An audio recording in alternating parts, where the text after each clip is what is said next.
экен да. Siz kirgen жол гана Жанагы кызыл китап кылып алды деген дербизби аны? Монун үстү, э? Ошо көрсөтүлөт. Бул кимге берген жерди? Жана Рсалиев Руслан деген. Тиги замы жанагы конкурс кылып саткан жер ушул жерби? Замы Лукас. Замынын бир тууганы.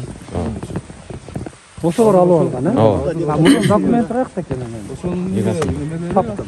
Фаптын документи кече мен сизге көрсөтүп кошуп тиркетпедим эле, көрсөтөм. Бул кимге оформить этилген экен? Бул өкмөттүн балансында эле. Барбы документ? Ооба, бар. Токтому деле бар. 1 гектар 73 сотик ушул да. Башында. Башында. 1 гектар 73 деп чыкты. Кийин анан 40 сатты. Азыр жок, ошо кыркан деле эмес, ошо токтомдун үстүгү эле булар токтом чыгарып кызыл китеп кылып. Бул кайгында? Жактардан көйүп иштешет. Жакшысызбы? Сиз Алаттан күйбей отырасыз. кайсы кызматтасыз? Медсестра. Медсестрасыз. Кана маскаңыз? Маска кийбесеңиз, халат кийбесеңиз. Кийбесеңиз десең азыр неметем. Азыр сырттан келдим эле. Мен сизди жөн эле бир көчөдөгү апа экен деп атпайм. Заведующий кайда? Заведующий окуга кеткен. Каяка? Ушко. Эмне окуу? Кайсы окуу экенин сурабадым деле окуга кеткен. Эч ким айтпай эле кете берип алган. Жок, айтып туруп кетти. Эмне окуу экен? Кайсы жерге кетиптир? Санитаркам тазалап турат, эртең менен тазалады. Азыр эми обедке келип тазалайт. Канча жолу тазалайсыздар? Бир күндө 3 жолу тазалайт. Бир күндө 3 жолу? 3 жолу уборка кылып, Кабинет. келип азыр мандайда неме кылат да, анан кийин Кабинетте. Сиздин кабинет. тазалайт, коридор тазалайт. А мынагу график уборок за июнь месяц 2021. Сиздерде июньдан бери уборка болбоптур да. Onu karab attım elime. Santarkam neme жанагы заведующийim. Мынакей июнь айында график турат. Июль айында график турат. Ар бир эмеге ушул сами кол коюш керек, санитарка туурабы? Мына мен жасадым уборканы деп, а? Ошонун негизинде анан жетекчи кол коет, мына предварительный подпись, текущий подпись, заключительный подпись деп атат. Генеральный подпись деп. Туурабы? Анан подпись старший медсестра. Сиз да туурабы? Медсестра.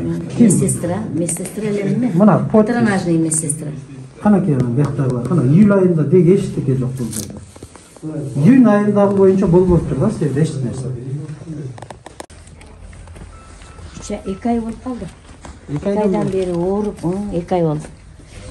Декабрда бир жатты, анан чыксамбы, чыкпасамбы деп неме кылып атты эле. Кайра дагы ооруп, азыр да ушу күндө дагы больницада. Бир күндө канча киши кабыл алып атасыздар? Айтырдык. Канча киши кайрылат? Мындай средний алганда. Сенден 10го жетет да. Эмне Азыр эртеден бери 3өө келди. Кана журнал бериңизчи. Ошол келген адамдардын каттоосунда журналын бериңизчи. Эмне менен ооруп? Бүгүн жазган деле жокмун. Аны качан жазасыздар? Эми жазамын да, азыр баягыдан бери аны жерде бир немем чыгып калды эле. Ошого барып келе калайын деп иштеге кылбай эле өзүнчө ойлонуп отуруп эле. Ким далилдеп берет? Ошо бүгүнкү күндө сизге 5 адам. Ким келгени? Малчыбек келди. Аширбек келди. Элнура деген Себетова, Элнура деген келди. Эмне менен кайрылышты? Экөө укол алды. Эмне укол? Неме кадимки уколдорду да. Бекти алды, укмуш менен немени алды. Даже немелери дагы турат. Ким сайды уколду? Мен сайдым. Ким назначать этиптир ошолорду? Врачтар назначать этти. Кана кагаздар? Өздөрүндө. Өздөрүндө болбойт да, сизде болуш керек. Жок, мен өздөрүнө биринчи бүткөнгө чейин карматып коёмун. Жок, эми кагазсыз болуш керек да, сиз укол сайып берип атасыз. Биринчисине Куршаптан неме Жумой ака назначение кылыптыр. Диклофас менен немени алды. Диклофас менен никотинка алды. Канакей врач назначениеси кылды. Сиз сайып бердиңиз. Ооба, мен Врач жооп бербейт да, сиз жооп бересиз. Сайып берген адам мен турат. көрөм направлениясыны. Көрөм дагы саян кайра колуна немесине карматып коём. Ал кантип болсун, силердин өзүңөрдө документ болуш керек да. Сиз өзүңүздүн жоопкерчилигиңизди карап атасыз. Мен өзүм көрсөм болду да. Бирок ошону алып тиркеп коюшуңуз керек да. Сизде журналда туруш керек да. Мына копиясын өткөрөсүз, бийге берди. Копиясынан бирөө сизде болуш керек да. Ки азыркы немеде башка бирөөлөргө дагы сайдырып алышат да, бир жактарга кетип атып, ошол назначение менен сайып бериңиз. Түшүнүп атам. Ал башка бирөөгө сайдыр. Бирок биринчи сиз сайып атасыз да. Сиз эгерде бир нерсе болуп кетсе, ошол адам ким жооп берет? Siz de. Ne cevap verir? Назначать etкен врач емес да. Назначение кылган врач жооп берет. Ана сиз кантип доказать этесиз? Өзүңүздүн ошол эмеңизди. Мына Мен врачтан мага адамды эчете эле элек элем мен ошол адамды. Үйүнө эле барып чуркап барып Жок, эчете эми ал элем. кагаз болуш керек. Ал кыргызча вариант да мен. Келгиле. Мен барып келдим, үйүнө бардым, айттым, сен мага келгенсиңер. Документально кана кагазы. Мен эч кимдин кагазын эч качан алып калбайм. Дүйшөмбүдөн бери мага бериңизчи. Журнал канаке. Канча адам кабыл алды? Дүйшөмбүдөн бери. Алып жүрүңүзчү дүйшөмбүдөн. Канаке, фактын документ.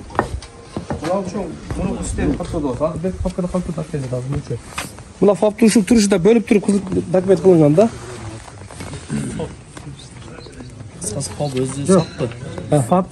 Факт кимге оформить этилген? Бизге. Айыл өкмөттүн балансында Балансында турабы? мына жер турат. Азыр мына тосулуп турат го? Канаке, фап деп турабы? Жок, 4 кол фапы деп турат. Калк деп алып Канаке. келет. Бул мына 4 кол фапы мына болчу. Мына каттоодо, система каттоодо катталган. Мына ушул жер кийин ушудан бөлүп чыгарып атат да жерлердичи. Азырчы ким? Уруклар да. Токтоо менен. Жок, кантип бөлүп чыгарып коет мен? Бул социалдык объект, туурабы? Ооба. Аким биринчи орун базар. Социалдык объектте мыйзам боюнча. Бул кол тийбес объект да. Социалдык объекттин жерин, имаратын эч кимдин бөлүп токтоо менен алып койгонго уруксаты жок. Эч кимдин. Себеби бул социалдык объект. Мектеп, бала бакча, ФАП силердин баланстагы, айыл өкмөттүн балансындагы турган нерсе. Кантип өзүнчө эле айыл өкмөт токтоо менен эле берип койду.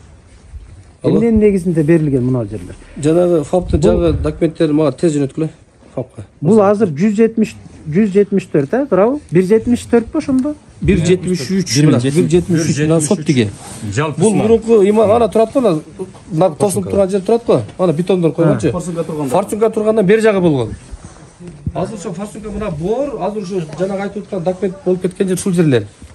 Жок, муну кантип эмненин негизинде кылып алды? Мынакей, карта турат. Biz dagы мыйзамсыз деп айтабыз, мыйзамсыз. Üstüne toxtom чыгарыш. Мурунку айыл өкмөттүн үстүнөн дагы кайрадан да токтом чыгарып коюшкан да. Азыр мен көсөрегистре чакырдым, азыр келет. Госрегистр район келсин. Архитектура район чогуу келсин. Мына жанагы жаңысын көрсөттүм, жаңысын. мына жанагы жер боюнча. Жо жаңысы калып калды азыр şu an. Мына жер боюнча мына Бул кайсы? бул мына бор турат го. Бордон ушу ылдый жагыдагы жерге ушу токтоп чыгып кеткен. Муну токтом менен Бул берген. токтом менен кызыл китеп болгон да. Китеп болгон бул. Мына мененчи.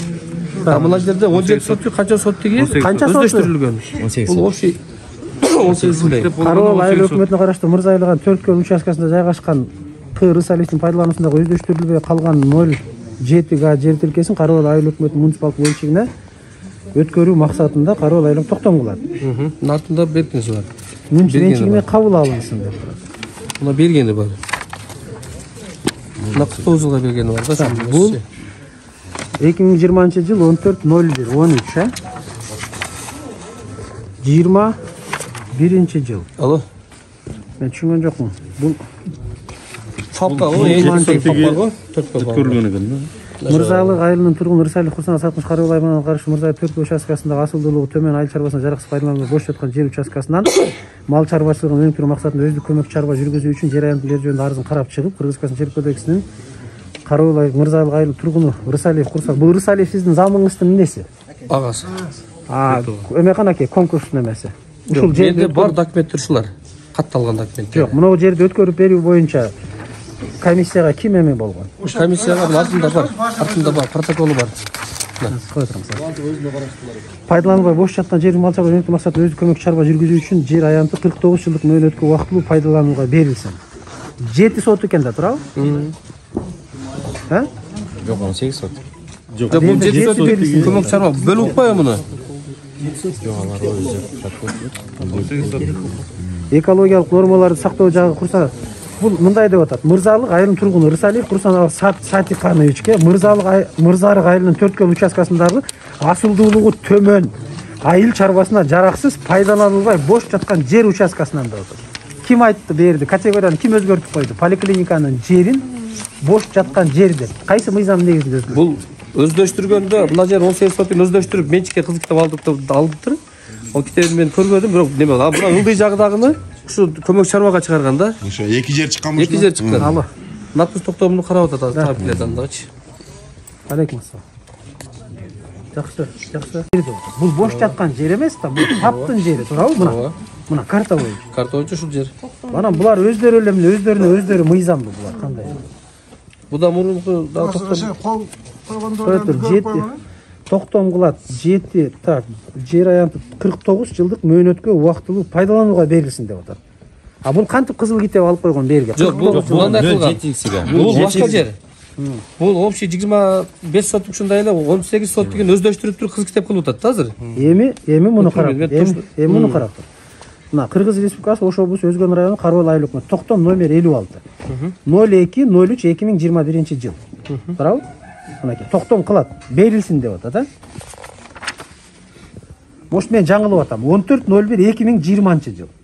Номер 13 токтом кайра алынсын деп атат. Жок, буну муниципалдык менчикке биринчи алып, жанагы жердичи алгандан кийин анан кийин буну кайра берип атат да менчикке 49 жылгачы. Жок, булар муниципалдык менчикке кантип алып коюп атат? Мындай болуп атпайбы? Мынакей, караптыр. Карабал айыл өкмөтүнө караштуу Мырзалык айылынын 4 участкасында жайгашкан К. Рысалиевдин пайдалануусундагы өздөштүрүлбөй калган 0 жер тилкесин Карабал айыл өкмөтүнүн муниципалдык менчигине өткөрүү максатында токтом кылат деп атат. Бул мына ушул эле Рысалиев да, туурабы? Эми 20-жыл 14-01. Эми кайра 21-де берип атат. Алып атат дагы кайра эле Рысалиев Курсаналыга берип атат. Эмне деген нерсе? Логика. Бул эми мурун 7 жылдан алса, азыр 49 жыл узартты да. Ушундай немеде кетти. Көбөк чарбагы болду. Жок, бул эми булар өздөрү айыл өкмөтү эле отуруп алып эле бөлүп бере берет. Мунукун алып коет, анан кайра өзүнө берип коет. Эмненин негизинде? Кайрылдыңар беле ушул боюнча, мисалы келгенден кийин канча болду келгениңизге? 7 ай болду. 7 ай. 7 айда ушул боюнча кайрылдыңызбы? Мына жер туура эмес кетип атат. Токтомдун бардыгы мыйзамсыз. Менде мурунку айыл өкмөтү мыйзамсыз жердин бардыгын саткан экен. Мен ошонун эмесин көтөрө албайм деп. Күнөөсүн көтөрө албайм. Ушуну аныктап бергиле деп. Не деп атат? Прокуратурага жазып бердим, ал жерден жооп келбеди. Келген жок бизге. Качан жаздыңыз? Кана прокуратурага жазган. 8-8 ай 11-де жазган экенмин. Райондун прокурорун чакырып келсин. Бүт мында тилке баркасыга мен пол неме кылып бергем. Качан жаздыңыз? Сессиядан кийин. Бул катыңызга биз жооп бердик деди го кечээ. Жооп берген эмес. Жооп келсе жөнөттүк деп атат алар. Силер басар кат жөнөттүк деп атат. Силер албадык деп атасыңар. Жөнөткөнбүз да бизге. Эгер ошондой эки жактуу эки неме болуп атат өзү. Бул 11-08-2021 жылы кат жазылып атат. Ошондон бери үчүн неме жок. Прокурордон сурасак болот да. Ошондон бери эмнеге жооп жок? Бу жерде эмне деп атат? Карабал айыл өкмөтү прокуратурасы кайрылган Кыргыз президент интернет сайтына Өзгөн район өлкөлүк администрациясынын Карабал айыл өкмөтүнүн Мырза тургундары арыздын мазмуну төмөндөгүчө. Карабал айыл өкмөтү Мырза районунун тургуну Рысалиев Канатбеке Мырза районунда эски бала бакча карабыз калгандыгына байланыштуу жеңилдикте кондитерлик бул башка болуп атпайбы? Жок, бир бардыгы ичинде бар. Жемиш кургатуучу цех убактылуу 5 жылга убактылуу ижарага негизинде берилген. Садик боюнча. Дагы бирөө Ушул убакта айыл өкмөт тарабынан кабыл алынган жокко чыгаруу боюнча Карабал кеңешиндеги сессиясынын токтом кабыл алынган жогоруда көрсөтүлгөн токтомдордун мыйзамдуулугун карап берүүңүздү суранабыз. Ошонун аркасында эмеспи? Жок, айылдык неменики бар бул. Бул токтом болуп атат. Бул жана бала бакча. Бул да кайра эле ошо Рысалиевдер. Ким бул Рысалиев деген? Зам айыл өкмөт болуп канча жылдан бери иштейт да. Мына токтомдо дагы мынаны акырын карасаңар баардык Рысалиевдер өздөрү эле кол койгон жерде. Депутат болуп жүрдү канча жыл. Ошо өздөрү Протоколдо отурумда катышкандар Рысалиев кайра эле. туруктуу комиссиянын төрагасы. Кайра эле К. Рысалиевди киргизип койгон эмес. Бул отурумга катышты болуп. Мына кийинкисинде Ороз Рысалиев деген бул зам өкмөт. Курсан Рысалиев деген бул акасы бир тууган. Депутат болуп турган. Жер комитетинин төрагасы болуп турган. Ошондо өздөштү. Булар ошондо бул жер комитетинин төрагасы болуп туруп эки бир тууган, бири зам, бири эме. Өздөрү эле отурум өткөзүп өздөрүнө чыгат. Ошондой. Бирок бул жерде эми жер адистер берки кол койгондор ham бар эле, жер адистер ham бар. Кол койгонду көрсөңүз, ошол эле өздөрү да жалган. Жер адистерим жок. Жер адиси канаке, айыл өкмөтүнүн келсин деп. Ошол жерде. Жер адиси.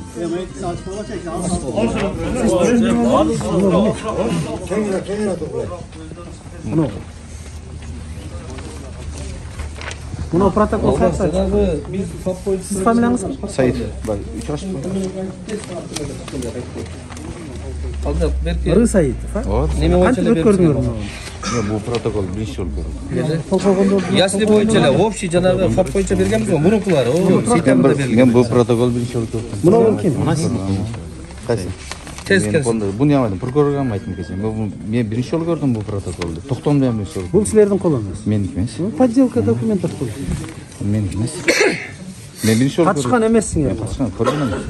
Мен айттым кечээ прокурорго. Ким бар? Сиз бар элеңиз, а? Папка барганда ham. Мен көргөн эмесмин.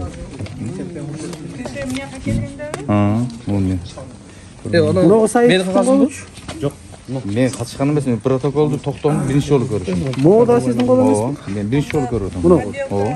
Биринчи жолу көрдүм. Алдагы канаке жана колду көрсөт. Эко бир эле. Бул башка, мына бир. Мынасы башка. Саитовдуку вообще А менен кетип атат. Мен биринчи жолу көрдүм. Мен муну көргөн эмесмин. Бул подделка документов болот. Арасындагылар өздөрүнүн колу болушу мүмкүн. Калган комиссиянын, туруктуу комиссиянын. Рысалиев, Кайреле Рысалиев, Жолдошов, Коңурбаев деп туруп 49 жылдык мөөнөткө убактылуу пайдаланууга берилди. 73 статьясынын 2-пунктунда мал чарбачылыгын өнүктүрүү максатында өздүк көмөк чарба жүргүзүү үчүн 49 жылдык мөөнөткө пайдаланууга берилсин деп атат. Саитов Коңурбаев талаптарын эске алып, тиешелүү иш кагыздарын мыйзамдаштырып берсе болот деп баса белгилебечи. Кечээ прокуратуранын балдары ham келди, айттым. Мен көргөн эмесмин.